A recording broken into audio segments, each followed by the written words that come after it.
मी असं नाही म्हणणार की आपली जनरेशन आगाऊ आहे, पण प्रश्न करणं, प्रश्न निर्माण होणं, मनात प्रश्न येणं हा खूप एक चांगला गुण मला वाटतं आपल्या जनरेशन मध्ये आलेला आहे. कारण कुठलीही चूक होत असताना तुम्ही त्यावरती प्रश्न केलाच पाहिजे.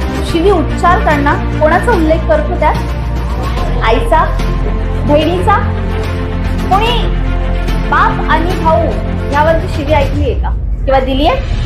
कारण या शब्दांचा उपयोग स्त्रीला लैंगिकरित्या कमी लेखण्यासाठी केला जातो.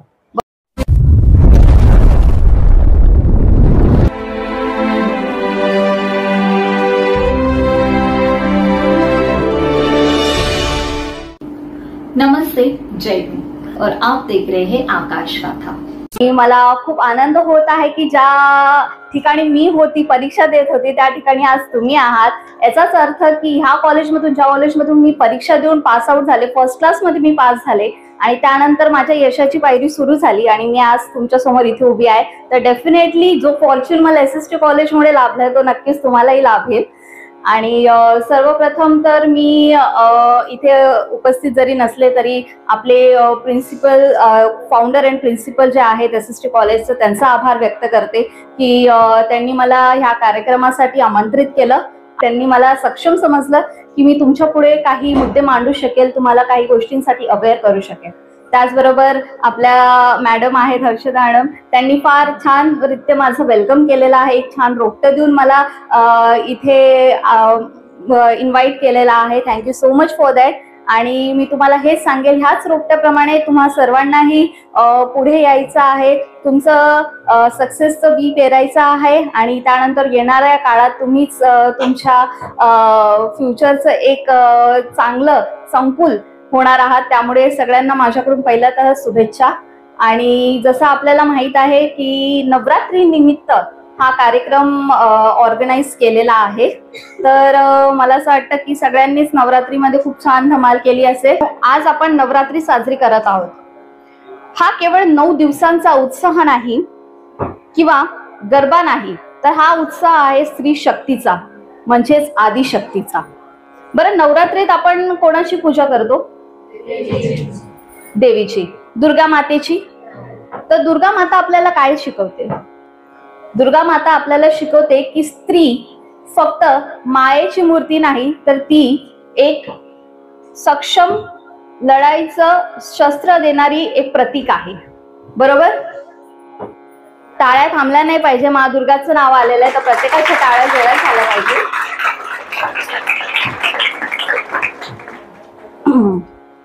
थोडक्यात काय, तर नवरात्री म्हणजे आपल्या आत दडलेल्या शक्तीला ओळखणे. प्रत्येकामध्ये एक शक्ती असते, स्त्री असो पुरुष असो, प्रत्येकात शक्ती असते. परंतु स्त्री ही कुठेतरी डावळली जाते, तिच्याकडे दुर्लक्ष केलं जातं. पण ह्याच आपल्या आतल्या शक्तीला ओळखून आपल्याला समाजापुढे यायचंय, आपल्याला आपलं अस्तित्व निर्माण करायचंय. आता युगाचा फरक फार आहे यामध्ये. जसे की पहिल्याच्या काळात स्त्रिया घरकुला सांभाळायची, पण आता त्या शिक्षण घेतात, स्टँड होतात आणि पुढे समाजापुढे आपलं कार्य निभावतात. या नवरात्रीच्या या शुभ दिनी आपण केवळ देवीची पूजा करत नाही, तर शक्तीच्या प्रत्येक रूपाला वंदन करतो. आता शक्तीचं प्रत्येक रूप म्हणजे काय, कोणी सांगू शकेल? शक्तीचं रूप म्हणजे आपण काही एक्झाम्पल तुम्ही देऊ शकता की कोणी ह्या शक्तीचं रूपाचं आपल्याला एक एक्झाम्पल सेट केलं असेल आपल्या इतिहासात किंवा आयुष्यात? कोणी सांगू शकाल? माझ्याकडून मला अशी अपेक्षा नाहीये, तुम्ही SST कॉलेजचे एवढे छान विद्यार्थी आहात, मला तुमच्याकडून प्रतिसाद हवाय. शक्तीचं प्रतीक म्हणजे आज आपण त्या महान व्यक्तींच्या कार्याचेही स्मरण करूया, ज्यांनी आपल्या देशाला आणि समाजाला नवीन दिशा दिली. सर्वप्रथम जिजाऊ माता. जिजाऊ माता कोण होत्या? अगदी बरोबर, जिजाऊ माता. त्यांनी छत्रपती शिवाजी महाराजांसारखा शूरपुत्र घडवला आणि समाजाची पहिली शिकवण दिली. म्हणजे स्वराज्यासाठी लढा ज्यांनी दिला ते म्हणजे छत्रपती शिवाजी महाराज, आणि त्यांना घडवणाऱ्या होत्या त्यांच्या राजमाता म्हणजेच जिजाऊ माता. त्यानंतर राणी लक्ष्मीबाई. राणी लक्ष्मीबाई शौर्याची आणि बलिदानाची मूर्ती. त्यांनी मी माझी झाशी देणार नाही हा त्यांचा आत्मविश्वास आजही आपल्याला लढण्याची प्रेरणा देतो. म्हणजे जसं ज्याप्रमाणे त्या झाशीसाठी लढत होत्या, आपल्या समाजासाठी जशा त्या लढत होत्या, पुढे आल्या, त्याचप्रमाणे त्यांनी आपल्याला एक प्रेरणा दिली, आपल्याला इन्स्पायर केलं की स्वतःच्या हक्कासाठी, स्वतःच्या समाजासाठी कसं पुढे यायला हवं. त्यानंतर सावित्रीबाई फुले, त्यांनी ज्ञान आणि शिक्षणाचे दार उघडले. ज्यांच्यामुळे मी आणि तुम्ही एका छताखाली आहोत त्या म्हणजे सावित्रीबाई फुले, ज्यांनी स्त्रियांना शिक्षण अधिकार दिला. त्या अंधारात प्रकाश घेऊन येणाऱ्या पहिल्या शिक्षिका होत्या. बरोबर, स्त्रियांना ज्यांनी पहिले शिक्षण दिलं त्या म्हणजे सावित्रीबाई फुले.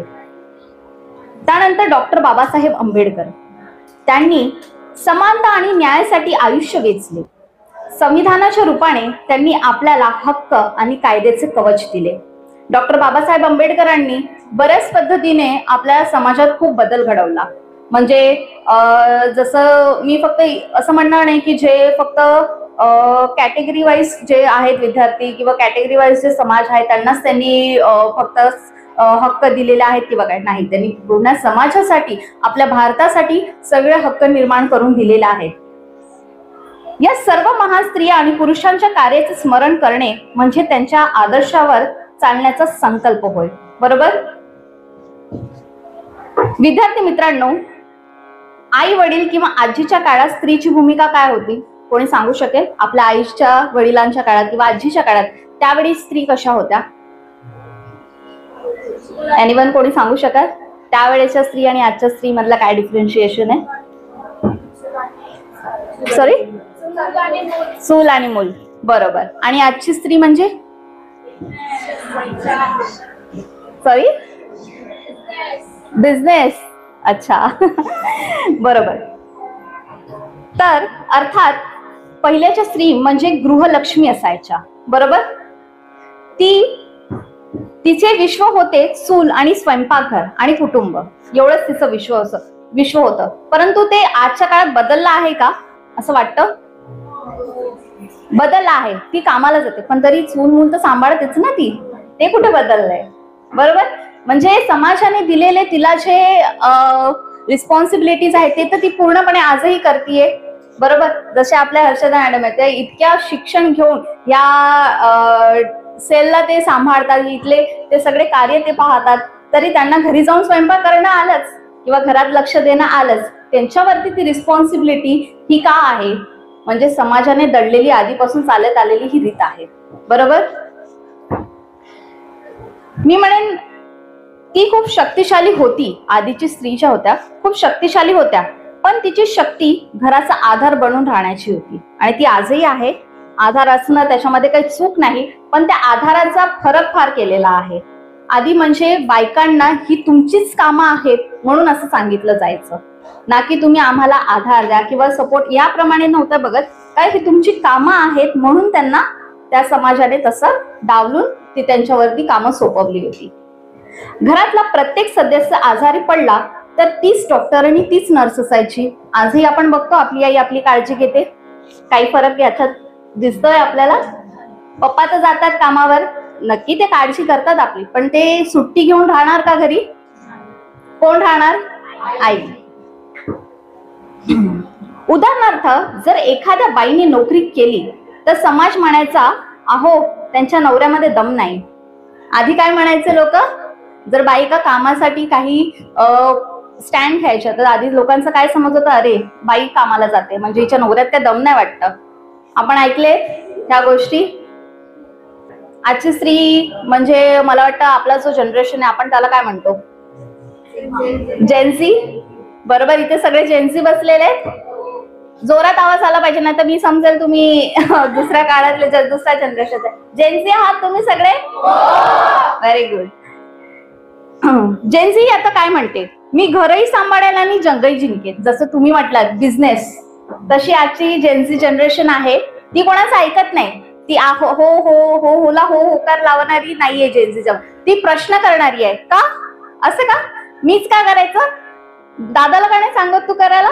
तू याला का नाही सांगत ते करायला? मीच का जायचं? मीच का करायचं? असं. तर हा जेन्झी जनरेशन मधला फरक आहे.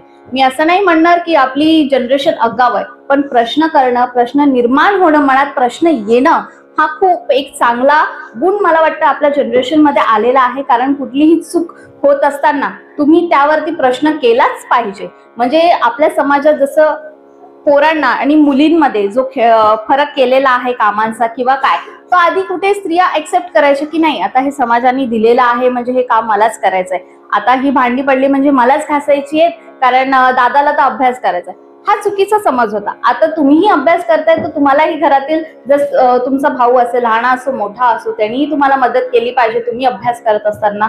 तर हा एक जो फरक आहे जो तुम्ही नोटीस करता, तुम्ही ज्यावरती प्रश्न करता, तो खूप चांगला आणि उत्तम आहे असं मला वाटतं. पूर्वी स्त्रीची शक्ती घरातली जबाबदारीमध्ये मोजली जायची, तर आज तिची शक्ती फ्रीडम ऑफ चॉईस मध्ये मोजली जाते. फ्रीडम ऑफ चॉईस म्हणजे काय, ती चॉईस करते की मला काय करायचं आणि मला काय नाही करायचं. आधी तो महिलांना तो चॉईस होता का? तरुण मित्रांनो, स्त्रीचा आदर हा केवळ कृतीतून नाही तर आपल्या भाषेतून दिसला पाहिजे. आता भाषेतून दिसला पाहिजे म्हणजे काय, म्हणजे एखाद्या स्त्रीला मॅडम वगैरे असं म्हणणं म्हणजे तिचा आदर करण्यात आला का? मग तिचा आदर कसा करू शकता तुम्ही? मला इथे वाटतं सगळेजण जितके पण विद्यार्थी, मुलं असो किंवा मुली असो, मुलींना पण प्रत्येक स्त्रीला दुसऱ्या स्त्रीचाही आदर करणं आवश्यक आहे, बरोबर. पण तरी मी आपले जसं मी म्हटलं, जशी आपली जेनझी जनरेशन आहे, तर आपल्या जनरेशन मध्ये एक प्रॉब्लेम आहे, आपण हायपर लवकर होतो. होतात तुम्ही? सगळेजण होतात इथे? तर आपण हायपर झाल्यावर काय बोलतो? एखादी शिवी देतो की नाही? अच्छा, जेवढ्या हसतायत म्हणजे सगळेच देत आहेत मला वाटतं, बरोबर. तर आपण शिवी देत असताना आपण शिवी उच्चारताना कोणाचा उल्लेख करतो? त्यात आईचा, बहिणीचा, कोणी बाप आणि भाऊ ह्यावरची शिवी ऐकली आहे का किंवा दिली आहे? हा, नाही म्हणता याचा अर्थ असं नाही की तुम्ही आता ती शिवी बनवणार किंवा ते नंतर द्यायला सुरू करणार. शिवी देणं अर्थातच चुकीचा भाग आहे, तरीही आपण आईवरची शिवी ऐकतो, बहिणीवरची शिवी ऐकतो, बरोबर. आपल्या समाजात शिवीगाळ करताना बहुतेकदा आई आणि बहिणीवरून शिवी दिली जाते, पण वडील आणि भावावरून नाही, कारण या शब्दांचा उपयोग स्त्रीला लैंगिकरित्या कमी लेखण्यासाठी केला जातो, बरोबर, आणि तिच्या चारित्र्यावर नियंत्रण ठेवण्यासाठी केला जातो. म्हणजे शिवी दिली म्हणजे ही तिच्या, मी एक शब्द वापरते, लायकीत राहील असं समाजाला आधीपासून ते ठरवत आलेले आहे की हिला अशी या शिवीत ठेवलं म्हणजे या लायकीत राहतील, या यांच्या उंबरट्या ओलांडणार नाहीत, बरोबर. पण ती शिवी आजही आपण कंटिन्यू करत आहोत. Being a Gen Z generation, we should come forward and make some changes, बरोबर. बिंग अ जेनझी जनरेशन, आपण काहीतरी चांगलं निर्माण केलं पाहिजे. फक्त प्रश्न आपण करू हे का ते का, तसं आपण जे आपण शाब्दिक वापर करतो त्यावरतीही आपण काही गोष्टींपर्यंत मर्यादा ठेवल्या पाहिजे. आई बहिणीवरून शिवी न देता काही चांगल्या, प्रत्येकाला राग येतो पण तो राग व्यक्त करण्याची एक पद्धत असते. शिवी दिले म्हणजे त्यातून तुम्ही तुमचा राग व्यक्त झालाय किंवा त्यातून तुमचं इगो सॅटिस्फाईड झालंय असं होत नाही. तिथे तुम्ही जेव्हा राग व्यक्त करता, जेव्हा तुम्ही त्या पद्धतीने जेव्हा शिवी देता, तेव्हा तुम्ही तुमच्या घरात असलेल्या आई बहिणीचा अपमान करत असता, बरोबर. तुम्ही एका स्त्रीचा अपमान करत असता. यापेक्षा मोठा अपमान दुसरा कोणताही नाही. जेव्हा तुम्ही आई बहिणीवरून शिवी देता तेव्हा तुम्ही त्या मातृशक्तीचा आणि भगिनी प्रेमाचा अपमान करत असता. आपल्या भाषेचा उपयोग कोणालाही अपमानित करण्यासाठी नाही तर सन्मान आणि प्रेरणा देण्यासाठी करा. म्हणजे प्रत्येकाला तुमचा आदर वाटेल आणि प्रत्येकाचा तुम्ही आदर करत आहात हा एकमेकांप्रतीचा भाव असणं फार गरजेचं आहे आणि तो समोरच्याला दिसणंही तेवढंच गरजेचं आहे. स्त्रीचा आदर करणे ही केवळ नैतिक जबाबदारी नाही तर सुरळीत समाज करण्याची ही एक पहिली पायरी आहे. म्हणजे एक चांगला समाज जर आपल्याला घडवायचा आहे तर ही त्याची पहिली पायरी असेल की तुम्ही तुमचे शब्द जपून वापरा.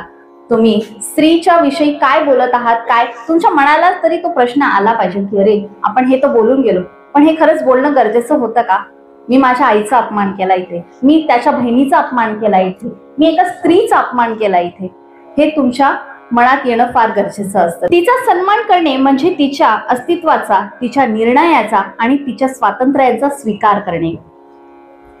जेव्हा तुम्ही भाषेने किंवा कृतीने एका स्त्रीचा आदर करता तेव्हा तुम्ही तुमच्या आईला आणि घरातली संस्कारांना वंदन करता.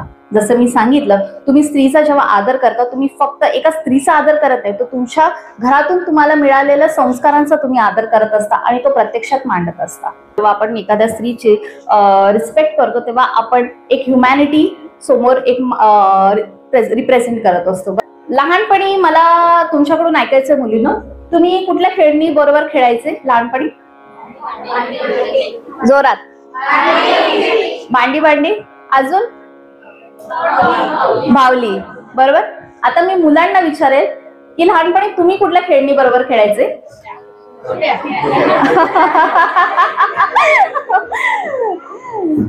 कुठल्या खेळणी बरोबर तुम्ही खेळत असाल?